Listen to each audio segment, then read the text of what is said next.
আসসালামু আলাইকুম রহমতুল্লাহি ওয়া বারাকাতুহু। কি ভাবছেন? আমার হাতে এটা কি? আমার হাতে এটা হচ্ছে পশ্চিমবঙ্গের মানচিত্র। বর্তমানে পশ্চিমবঙ্গের রাজনীতি দক্ষিণ এশিয়ার একটা আলোচিত বিষয়বস্তুতে পরিণত হয়েছে। সাধারণ মানুষের ভিতরে একটা আগ্রহের জায়গা তৈরি হয়েছে। পশ্চিমবঙ্গে আসলে কি ঘটতেছে? দীর্ঘ ১৫ বছর তৃণমূল কংগ্রেসের শাসনের অবসান ঘটেছে। পশ্চিমবঙ্গে ইতিহাসে ১ম বিজেপি সরকার শাসনে এসেছে। ২৬ সালে পশ্চিমবঙ্গের বিধানসভা নির্বাচন অনুষ্ঠিত হয়েছে।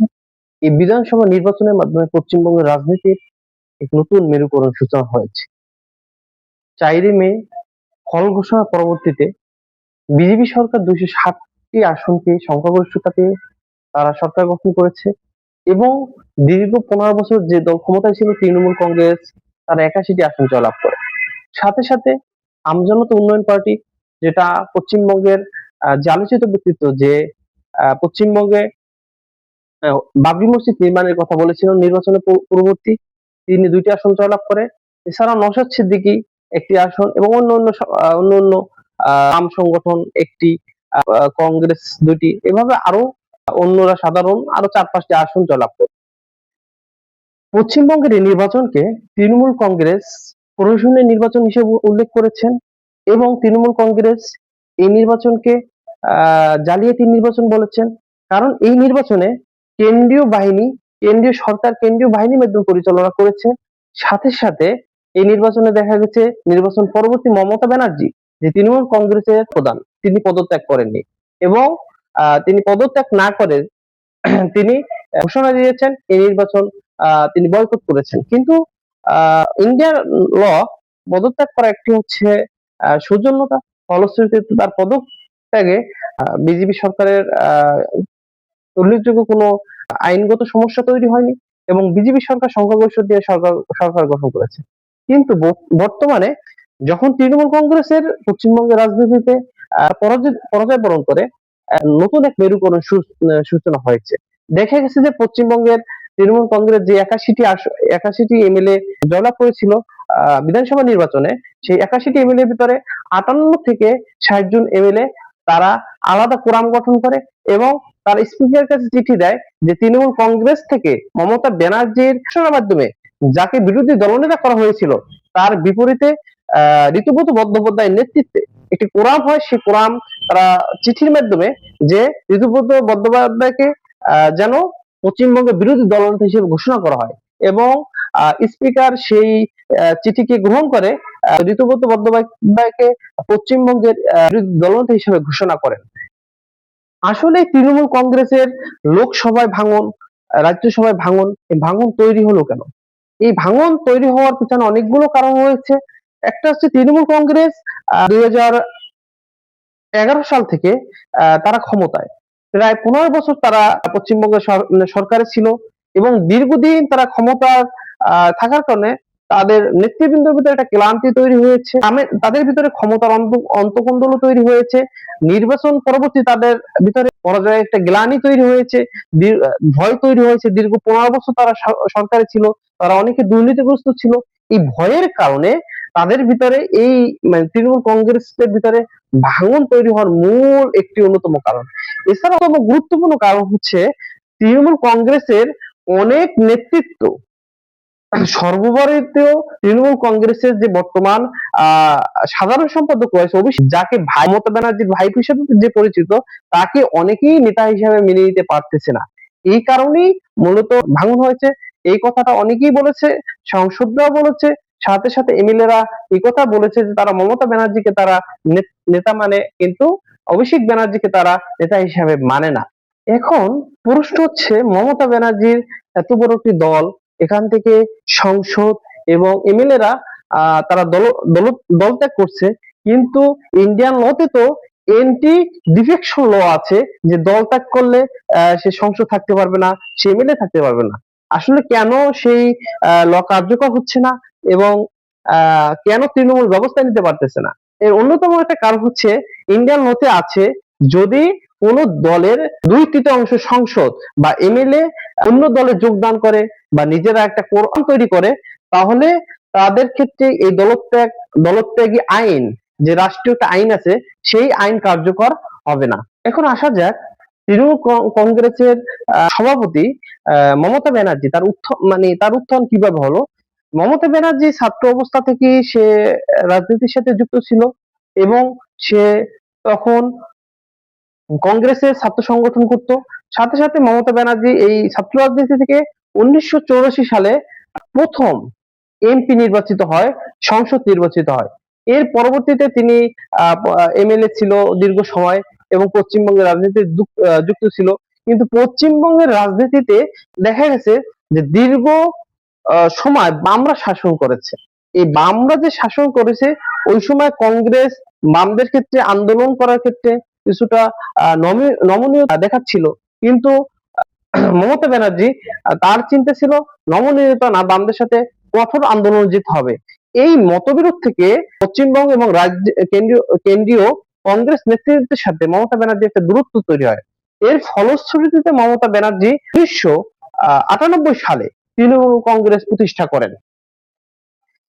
1998 সালে প্রতিষ্ঠার পরবর্তীতে মমতা ব্যানার্জি প্রথম রাজনৈতিক জোট করেছিলেন 1999 সালে এনডিএ এর সাথে। এনডিএ এর প্রধান দল ছিল তখন বিজেপি। এই জন্য বর্তমানে অনেকে মমতা ব্যানার্জিকে বলা হয় যে বিজেপির প্রশ্রয়ে মমতা ব্যানার্জি তৃণমূল কংগ্রেস তৈরি হয়েছে এবং বর্তমানে বিজেপির ইন্ধনে মমতা ব্যানার্জি সেই তৃণমূল কংগ্রেস ভেঙে চুরমার হয়ে যাচ্ছে, একথা বর্তমানে প্রচলিত আছে।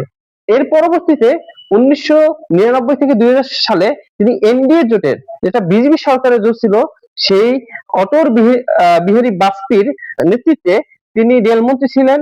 পরবর্তীতে 2003 থেকে 4 দপ্তরবিহীন মন্ত্রী ছিলেন।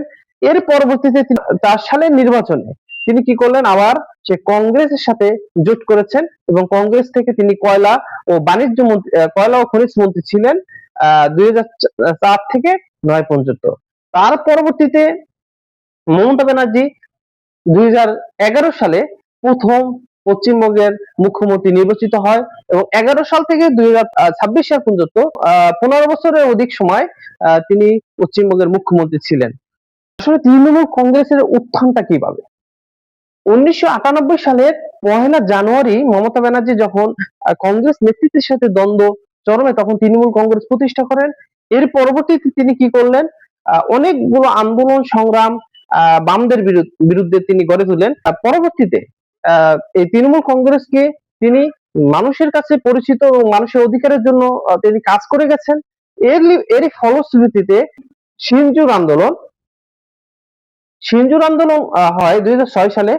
997 একর জমি তখন টাটা মোটর কোম্পানিকে হস্তান্তর করার কথা বলা হয়। এখানে তারা টাটা গাড়ির ফ্যাক্টরি তারা নির্মাণ করবে, কিন্তু এই জমি দিতে অনেক অস্বীকৃতি জানায় এবং তখন মমতা ব্যানার্জি সেখানে জনগণের অধিকারের জন্য জনগণের পক্ষে দাঁড়ায় এবং তখন এই মমতা ব্যানার্জির আন্দোলনের কারণে 2008 সালে এই টাটা কোম্পানি এই চুক্তি বাতিল করতে বাধ্য হয়।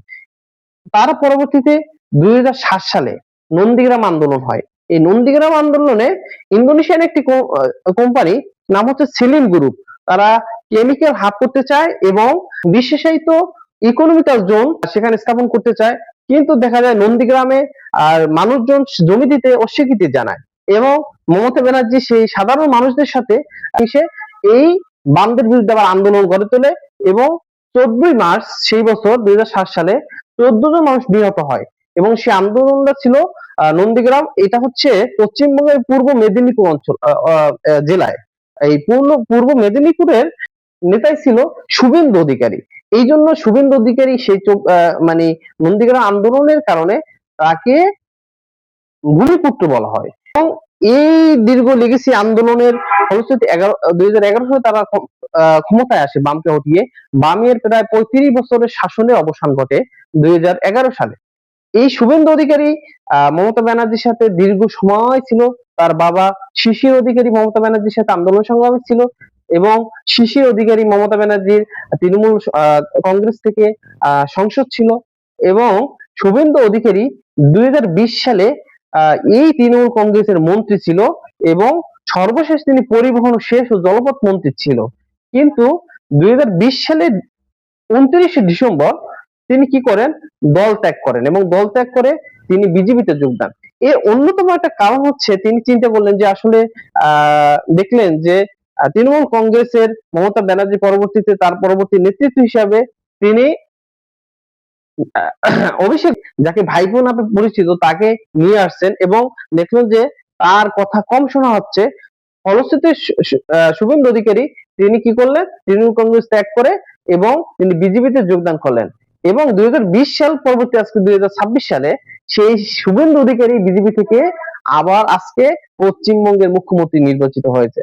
পশ্চিমবঙ্গের রাজনীতিতে একটি বিষয় হচ্ছে, যে দল একবার ক্ষমতা থেকে বিতাড়িত হয়, ক্ষমতা থেকে দূরে সরে যায়, সে দল দীর্ঘদিন তারা ক্ষমতা আসতে পারে না।